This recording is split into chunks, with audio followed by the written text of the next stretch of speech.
welcome to the first intro. What are we calling this? Game Sack. Oh, yeah. No. Is it Game Sack? Yeah, I think it is. Okay.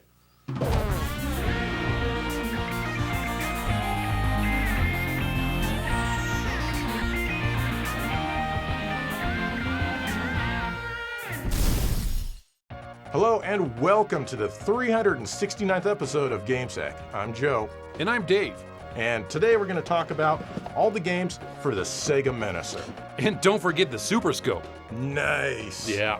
We've talked about this in the past. We have. It was like, what, the first episode maybe? First episode 12 years ago, but it's pretty shallow. It's like this deep. So we're going to take a look at all the games for both peripherals, and well, why don't we start with the SuperScope?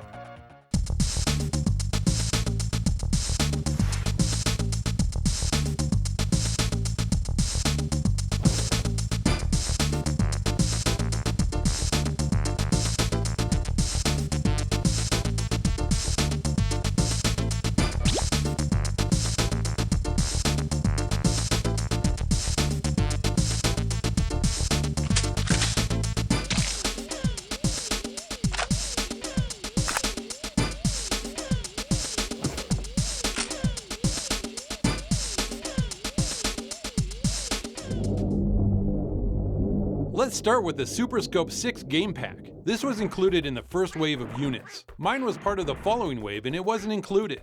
Probably because Nintendo knew they released a hot steaming turd. If this was your first experience with the SuperScope, you would have just put it down and walked away. You have 2 titles to choose from and each has 3 minigames to play. Blastrous is a take on Tetris. This is an insult to the best puzzle game ever created. The basic Tetris rules apply here, making lines disappear, but that's it. I hated playing this just as much as playing a columns game from Sega. There's also a whack-a-mole game. You shoot the moles as they appear, pretty exciting.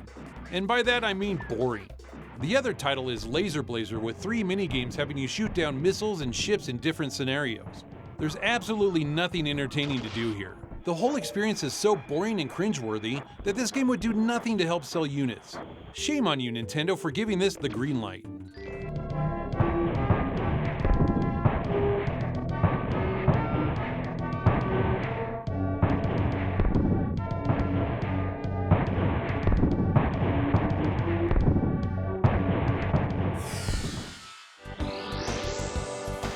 Up next is Battle Clash. I might have been a little too hasty in my first review of Battle Clash 12 years ago.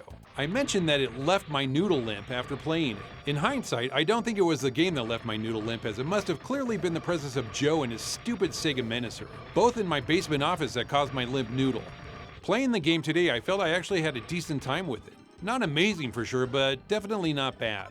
The setting is a dystopian future where people battle with their standing tanks, or STs for short. According to the instructions, if you win a battle, you get lots of glory, prestige, and I'm guessing also lots of ham sandwiches. If you lose, then, well, you become a low-class citizen and must serve the winners. You battle your enemy with a laser cannon that acts like a machine gun if you hold down the button. If you let go, then you charge up a powerful shot. This powerful shot is what will do most of the damage to your enemy. After defeating your enemies, they'll give you items to help you for your upcoming battles, such as bombs and shields. There's not a ton of variety in the attacks that your enemy dishes out on you, but some will throw more shots your way than others. Battles typically aren't difficult, but if you lose twice, then your co-pilot will come on and give you some tips to help. Good old Nintendo giving you help when you didn't even ask for it. I did have a much better experience this time and felt I actually kinda liked this game compared to Dave from 12 years ago.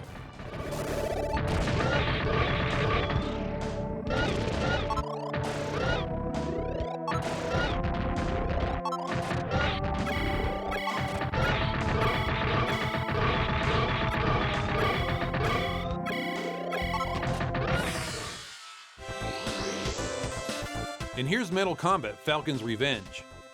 When I started playing this one, I felt like I was playing Battle Clash. Everything about this game seems just like it. The way you power up your shot and use bombs, the way the story unfolds before and after each battle was the same. I scratched my bald head in deep thought. Then I remembered looking at the back of the box for the SuperScope and noticed that they advertised Battle Clash 2 and wondered why it was never released. I'll be damned if every one of those screenshots weren't of Metal Combat. Why they changed the name, we'll never know. So yeah, it's basically more of the same from the first game. They did add a few new things, such as the ability to charge your shot up to 3 levels. In fact, they make it so that you have to charge your shots up to be able to counter some of your enemy attacks. They also add more types of sub-weapons that you earn as you defeat your enemies. Again, this is a decently fun game. That is, if you go into it knowing that your experience is not going to be deep. I do enjoy the different backgrounds and ST designs, but I don't really enjoy the music.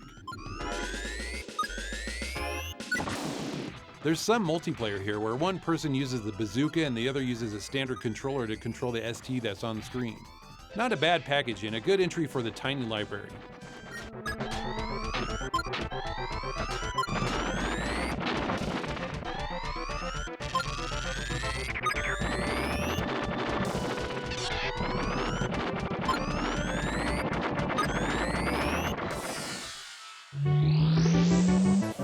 The Hunt for Red October is a random game that uses the SuperScope.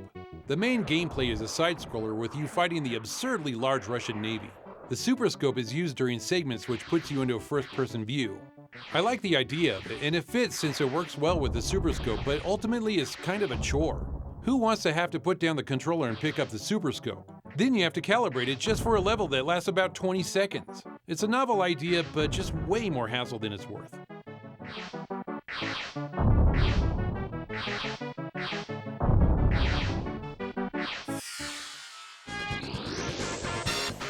Lamborghini American Challenge actually has a mode for the SuperScope.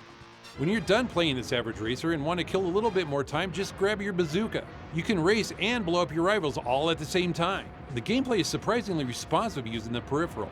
The fire button is your gas pedal and also your gun. Just keep firing and aiming the gun in the direction you want, and the car will respond like a purebred Italian supercar. You can also use the cursor button as a turbo to catch up to the other cars and blow them up, leaving their wives and children with no daddy. Or even worse, with no Lamborghini. Oh, the simulated horror! Anyways, it's a nice little gimmick, good for a few laughs.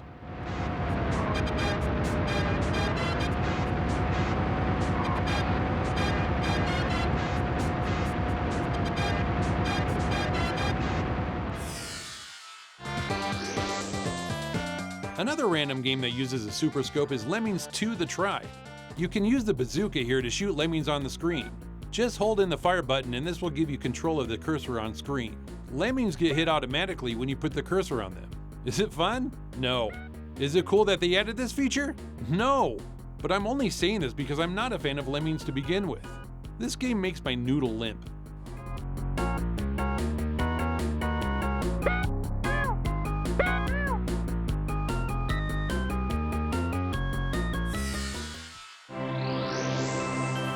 And the last random game to use the SuperScope is a Japanese release called Suguroku Ginga Senki. It's a board game where you roll the dice and pick up aliens and drop them off at other planets and stations. Apparently you can use the scope in boss battles, but I cannot figure out how to get into a battle. So we'll just have to take the internet's word that it's usable.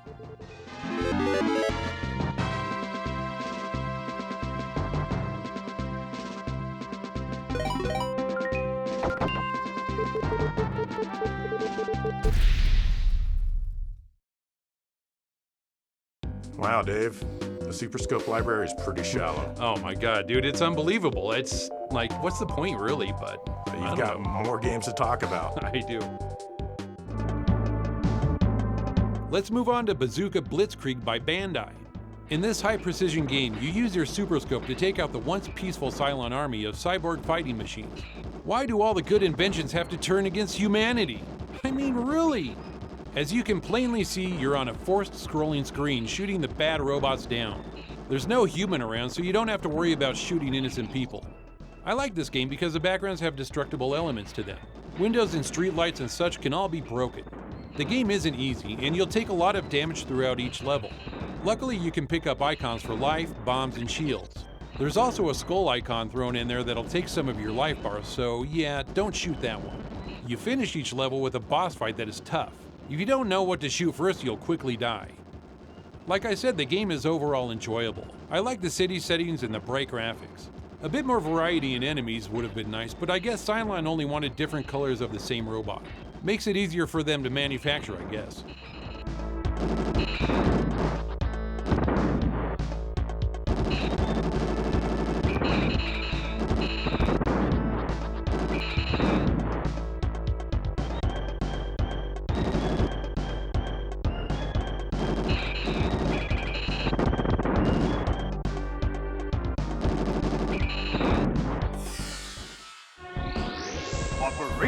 Thunderbolt. This is Operation Thunderbolt. It's the sequel to the decently fun Operation Wolf. It was ported home from the arcade in 1994. It's a like-end game, so it should control pretty well with the SuperScope. Well crap, I just calibrated my gun, but it won't let me out of the option menu. Maybe if I shoot higher. Nope. Maybe this time. Maybe this time. Maybe this time. Ah, there we go. Once in the actual game, the control is fine and accurate. Just like the previous titles, you shoot hordes of enemies on a side-scrolling level. They even threw in 3D-style levels, which, they just don't look good. I don't know what it is, but I'm not enjoying this one. You carry around a certain amount of ammo and can get more clips by shooting them when they pop out of fallen enemies or random things that fly across the screen. There's no music while you're playing, and maybe that's just fine because it would most likely suck just like the gameplay does. It's not fun since your strategy is just to hold the trigger and strafe the screen. Out of all the actual games for the SuperScope, this might be the worst.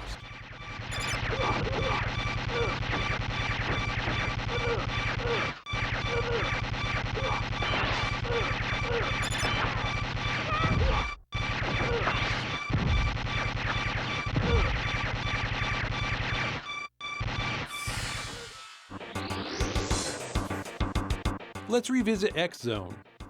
My so-called review in the first episode was really me just saying I like to eat out of garbage cans and don't address anything about this game. The only thing I found next to my half-eaten tuna sandwich was Operation Thunderbolt. I found X-Zone in the free box at the thrift store. The game could actually be pretty good.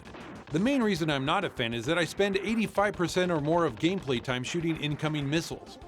Another problem I have is with the lock-on feature. You have to use it so fast that it's really hard to feel you're using it properly. I just end up hitting it and the fire button rapidly and it works for the most part but doesn't feel right. I do like the first level where you're falling towards the planet. The Mode 7 makes the level feel unique since the rest of the game is just like every other game out there with forced scrolling levels. I like the game better than 2011 Dave, but not by much. Don't leave the thrift store without checking the free bin so you can get your copy.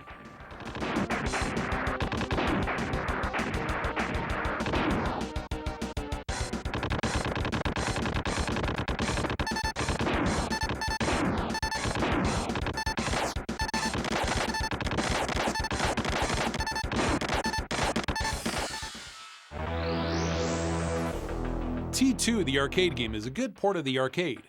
I'm lying because I've never played the arcade game, so I have no idea if this is a good port or not. I will say that I did have fun playing it though. The bazooka works great even if I couldn't calibrate it. The manual says to calibrate at the title screen, but I could never get to the title screen. The game just starts automatically every time. The calibration was definitely out, but not badly. Games like this, it doesn't matter because you're constantly shooting and you can just aim by watching your shots on the screen. Again, it's another forced side-scroller, but this one isn't as boring as others because killing Terminators is actually awesome. But what's up with that first tank boss? I honestly thought I was doing something wrong. He took like 1,000,000 hits before he died. A life bar would have been nice. I mean, I've got one, so he should too. Definitely one of the better games in this short list.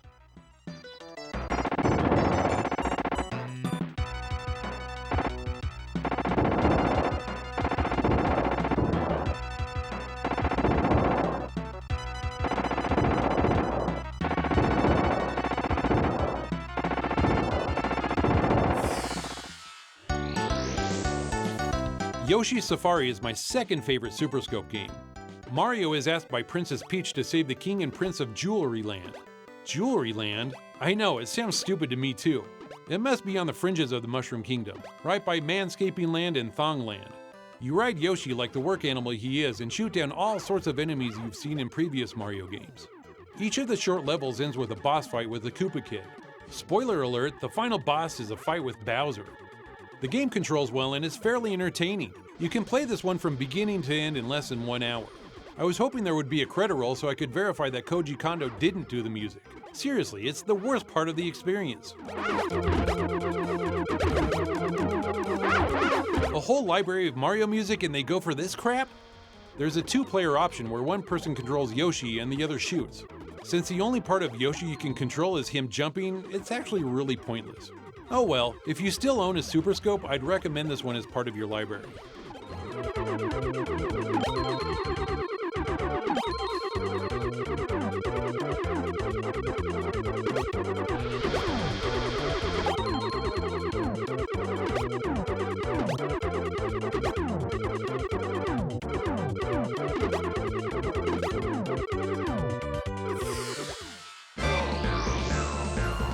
For me, the best game in the SuperScope library is Tin Star. You can actually play this game with a control pad or mouse, but I found the SuperScope to be one of the better ways to play.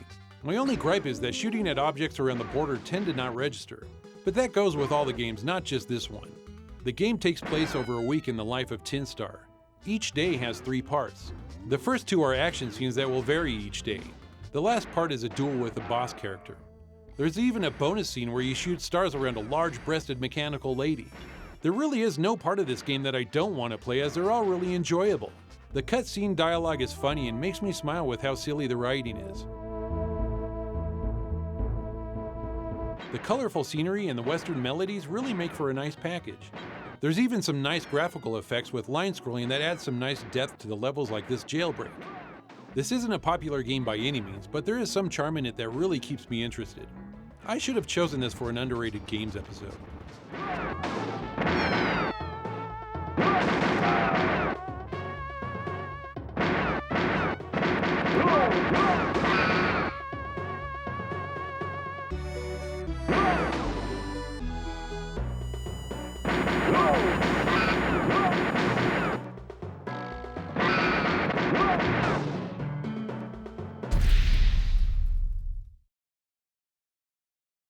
Oh man, thank goodness we're finally done with that SuperScope stuff. Dude, you're telling me I had to record every one of those stupid games, so, well, you know what? Let's just move on. It's your turn to have fun.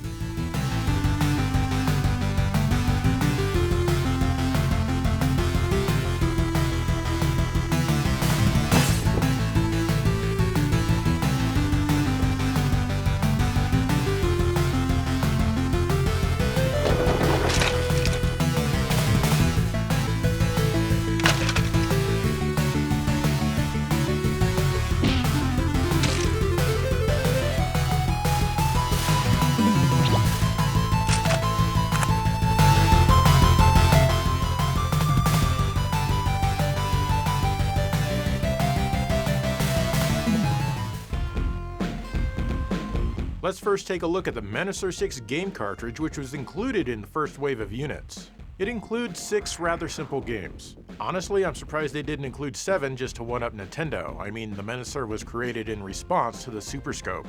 The first game on offer is called Pest Control. Here, you've left food laying out like the slob that you are. Naturally, the many bugs that are in your house are gravitating towards the food, because of course you have tons of nasty bugs in your place.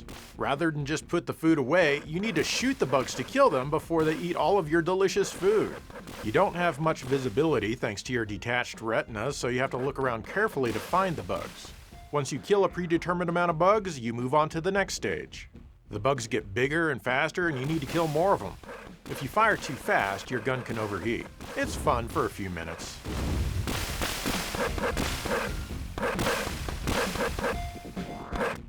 The next game is Space Station Defender. Aliens appear and you shoot them before they shoot you. You can also shoot a ship that moves across the top of the screen like Space Invaders, and this will give you an extra shield. If you're too slow, the aliens will shoot you, which will destroy one of your shields or take one of your lives if you don't have any shields. Like many of the other games on this cartridge, you can choose to have the AccuSight on or off.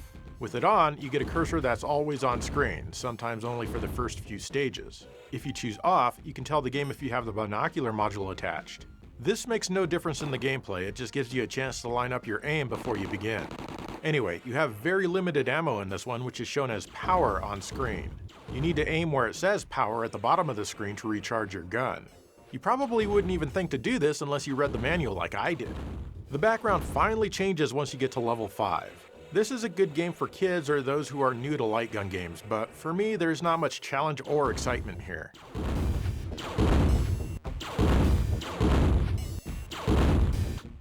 Ready, Aim, Tomatoes is the next title. This one is a Toe Jam and Earl derivative. You play as Toe Jam and you need to shoot tomatoes at things on screen for points. Each stage has a point threshold that you need to meet. You only have a limited number of tomatoes, but you get one more every 2 or 3 seconds. Midway in each stage, there's a sign so you can back up for a second to get something you may have missed. Aiming without the AccuSight can be problematic because you need to lead your targets and your tomatoes fly in an arc. The game borrows music directly from the first Toe Jam and Earl game, but there's brand new voices here. Good shooting.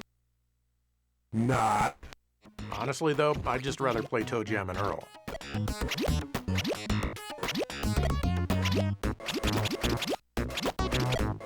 Whack ball. You basically use the Menacer as a mouse in this one. There's no need to pull the trigger at all. You need to change the colors of all the blocks by whacking the ball into them. It's a bit tougher than it looks. Watch out for the flashing box. They can decrease your time or make your cursor ball tiny. However, it can also do good things, like temporarily attach the color-changing ball to your ball so you can easily change some colors. The scrolling backgrounds look hideous, and the sounds and the music are the same ones from the menu. I feel like they didn't try with this one, and you'll probably only play it once or twice.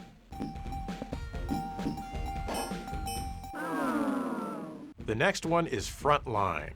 You just shoot at the moving military vehicles. Every once in a blue moon, they may shoot at you, but it's pretty rare. One of the buttons on the Menacer will fire a missile which can destroy the targets in one shot. Your machine gun fire can only destroy enemies close to you. There's no challenge here at all, and it quickly becomes boring. The graphics never change, even beyond the 10th stage. Once again, the music is the same as the menu. Not really a good time here. The final game here, thank God, is Rockman Zone. Even when the Menacer was brand new, I thought maybe Mega Man would be in this, but no. You scroll slowly to the right. Bad guys will appear in windows and doors, and so will innocent people. You need to shoot the bad guys and not the innocent people. There's no challenge here at all, except trying to increase your accuracy. The game can also go for 15 or 20 seconds without anything to shoot at all. Again, it just plays the same unexciting menu music. Overall, the Menacer 6 game cartridge feels like a bargain basement title, just like the SuperScope 6 cartridge. You can tell this was rushed to the market as fast as they possibly could, and that's a shame.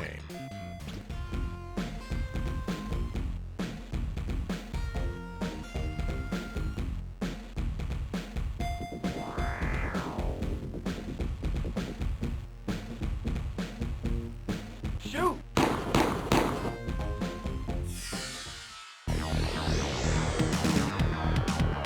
Here's T2, the arcade game from Arena and Probe. This was included with later units of the Menacer. I often hear people speak really highly of this game. Let's get one thing straight right away. This is light years better than the Menacer 6 game cartridge. If you have the Menacer plugged into Control Port 2, you'll be able to select it when you start the game. You can play with 2 players, but only one seems to be able to use a Menacer. You have to use a controller to start the game, even in single-player Menacer mode. You move your sight around on screen and blast robotic enemies. It feels fantastic at first, but then the shoddy game design eventually sets in. You can't just hold down the trigger and rapid fire for very long because the game doesn't want you to have too much fun. Soon, you'll start shooting really slowly and you'll have to stop firing before you get the rapid fire ability again. One of the Menacer buttons fires a rocket grenade, and you have a limited amount of these. You can collect items which will help recharge your gun or give you more rockets. There are a bunch of other items as well to help you out, like extra continues, life refills, and whatnot. In single-player mode, it's quite tough to manage getting these items and shooting your enemies because there's always tons of stuff shooting at you. Sometimes you'll have to watch out for humans because you certainly don't want to shoot them. Actually, I don't care if I shoot them, but the game doesn't want you to shoot them. This stage here is damn tough. You have to protect the truck, which has dumbass John Connor in it, while the flying things and Terminators blast it. Of course, your gunfire also damages the truck, and it nearly takes up the entire screen. This is not my favorite stage. This similar one towards the end is also pretty tough, but actually a lot easier. The helicopter keeps trying to crash into the SWAT truck, and you need to deflect it. The SWAT truck is so damn big that you often don't see the helicopter on screen until it's too late. Oops. The stages that take place in the present are more interesting to me than those that take place in the future. Well, actually, I guess they take place 30 years in the past now, but yeah, we're old. The gameplay's okay, but I noticed that my cursor starts to get a little twitchy after a while. Not to the point where it's unplayable, but definitely not as smooth as when you first start the game. There's got to be some underlying technical issues with this one. The graphics aren't bad at all. In fact, I find that they're much better than the SuperScope version, especially the colors. Ew, look how disgustingly pink it is over on Nintendo. However, when you play the Super NES version with a controller instead of a SuperScope, it's suddenly a lot darker like the arcade, since the SuperScope needs everything to be super bright for the gun to see. I'm assuming the Menacer technology is somewhat similar, but the graphics here on the Genesis are the same if you play it with a regular controller. The music here is pretty good. The sound quality of the instruments is great, and honestly, I prefer how it sounds compared to the Super Nintendo version, which sounds a bit muffled. As a game, I could take or leave this one. There are many better light gun games out there, but not really so much for the Genesis.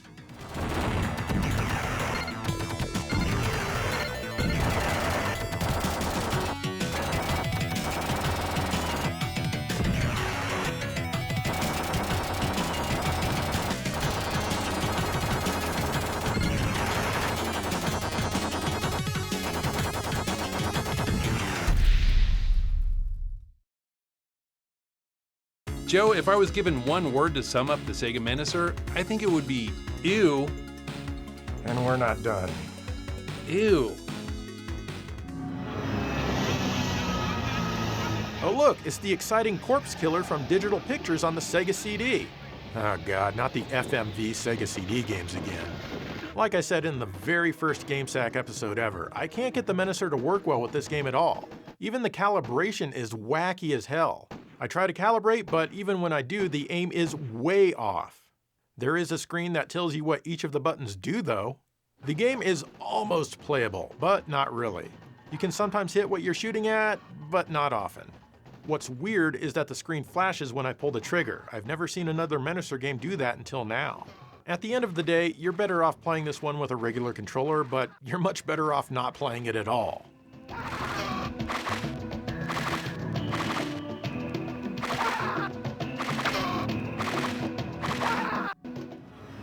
The 32X even has its own exciting CD version of Corpse Killer. Here, you'll have the same difficulty calibrating the Menacer. However, during the actual gameplay, it's much more accurate than the Sega CD version, and as a game, much more playable.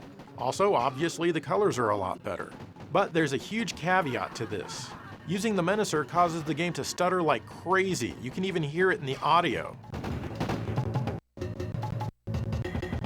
Just to prove that it's not my disc or my Sega CD, here's me playing with a regular controller after I recorded myself using the Menacer.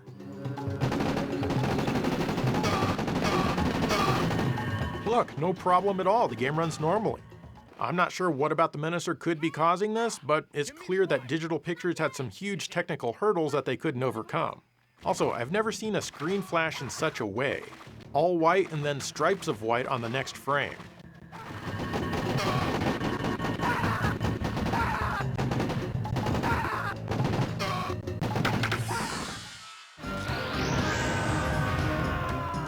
This is Crime Patrol. Here's another FMV game. Here you play a cop who's doing all of the dirty work, and by that I mean you shoot the criminal so the other cops don't have to worry about being suspended or taken to court. Using the Menacer in this game feels much less accurate than using Konami's Justifier, not that that felt super accurate to begin with. Yes, I made sure to calibrate it, but it doesn't seem to help much. Hell, maybe it even made it worse. Again, the screen flashes when using the Menacer, which is bizarre since the Menacer doesn't rely on screen flashing. In fact, all of these FMV games do this when using the Menacer, and I'm guessing it's because the normal visuals for these games aren't bright enough to get away with not flashing it.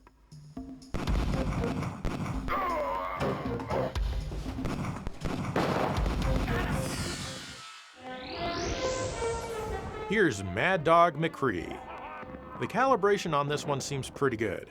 Yep, it's fairly accurate as far as where I'm aiming at the screen.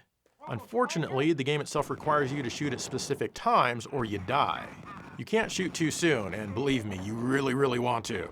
I feel that the Konami Justifier works a tad better on this incredibly ugly game. Also, you gotta keep controller 1 near you to press start when the game needs it. Maybe you don't, I don't know, but it still works if it's hooked up.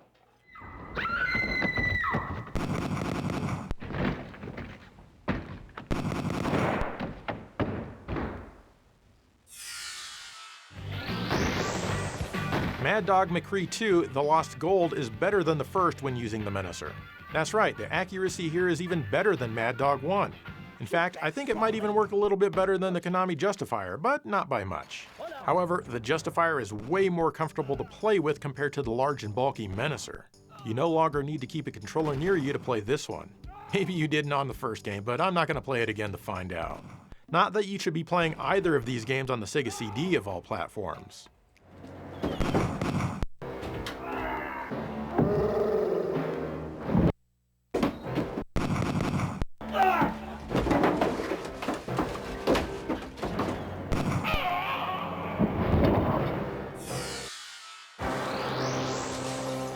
last FMV game that works with the Menacer is Who Shot Johnny Rock? This is an awful light gun game, but I admit that I was able to get a tiny bit further with the Menacer than I was with the Justifier. Not that that means much of anything. I played this one not too long ago with the Justifier, so maybe it helps that my timing was a little bit better. In this game, even if you hit your targets, it often doesn't count. Again, you need to shoot at a very specific time, not before and not after, and the window can be incredibly small. The accuracy of my aim is good, but the game just isn't designed to work very well. Also, can you imagine carrying a gun around that looks like the Sega Menacer in 1930s Chicago?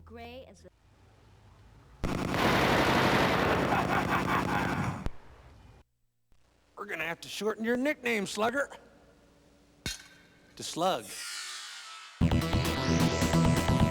This one is called Body Count, and it was developed by Probe. That's right, the same people who brought us the home ports of T2, the arcade game. This one was only released in Europe and probably Brazil. It did show up briefly in the US on the Sega channel. You can play this with a regular controller, a mouse, or even the Menacer, as perhaps you've guessed if you're not excessively slow. Looks like both players can have the Menacer in this one, but I don't have two working Menacers to dual wield to test this. Basically, the gameplay here is very similar to that found in T2, the arcade game. You have a regular shot and you can fire a rocket shot as well. Fortunately, the rate of your fire never slows down, so it's far less annoying to play than T2, the arcade game. You do have limited ammo, but it decreases very slowly. When it gets low, a digitized voice will tell you that the ammo is low, but not to worry because yellow and blue ammo icons will drop for you to hit, which gives you more ammo. You also have a lot of health indicated by the hearts. Everything is shooting at you all the time, but it still takes a while for your life to deplete. Once again, a digitized voice will let you know when your health is low. Unfortunately, health refills are few and far between. You know what else has tons of health? Every single enemy in this game! They are all huge bullet sponges, and that right there really brings down what could have otherwise been a truly fantastic game. I don't know why some designers do this. Bosses I can understand, but regular enemies? Does anyone out there actually find loads of bullet sponge enemies fun? At least the bosses have a number that counts down as you damage them, similar to Gunstar Heroes. Besides the bullet sponge enemies though, the gameplay is quite fun. There's tons of stuff to shoot, and most things in the background are also affected by your shots, as they should be. It can be quite overwhelming at times with so many things on screen all shooting at you simultaneously. Like I said though, your life depletes slower than you might otherwise expect. The graphics in this one are the best in any Menacer game. Lots of bold, bright colors and really cool monster and machine designs. The stages look great as well. There are only 5 of them, but thanks to the aforementioned bullet sponge enemies, it might be a while before you see them all. Everything moves fast and there's not a whole lot of slowdown or flicker. There's even a bit of scaling between the stages that looks nice. The music sounds good enough. Not fantastic, but acceptable, and the voices sound fine as well. All in all, it's good to see another regular non-FMV game use the Menacer effectively, and it's too bad it wasn't released worldwide. Hey, maybe it would have been if not for the Sega channel. This is probably the only real standout title in the Menacer library, if you can call this a standout title.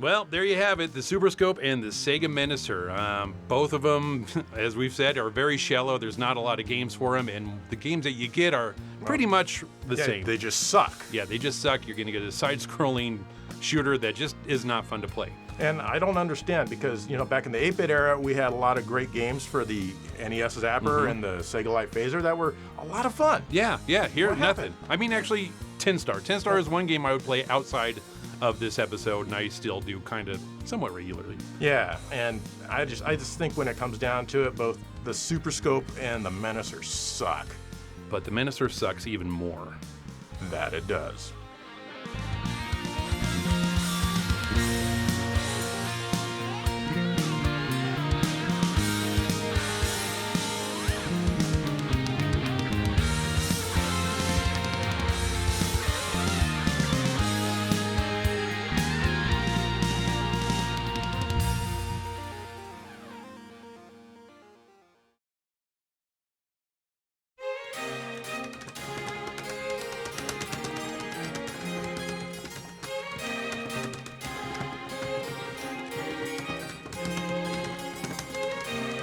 What's up, Joe? What's going on? Oh, hi, Dave. I'm playing the Sega Master System with the Astro City Mini Controller. It's a fantastic joystick.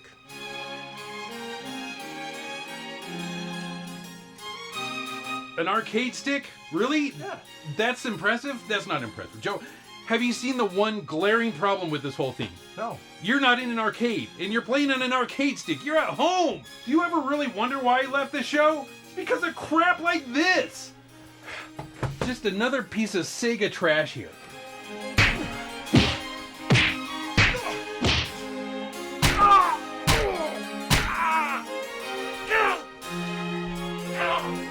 And I'll be back next week, so I suggest you have something better unless you want another beating.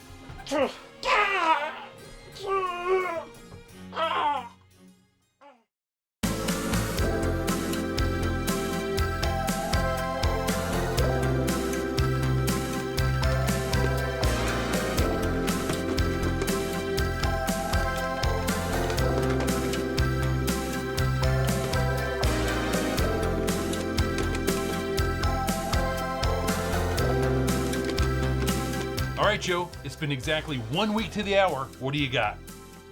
Oh, hi, Dave. Yeah, I've got the Sega Sports Pad from Sega.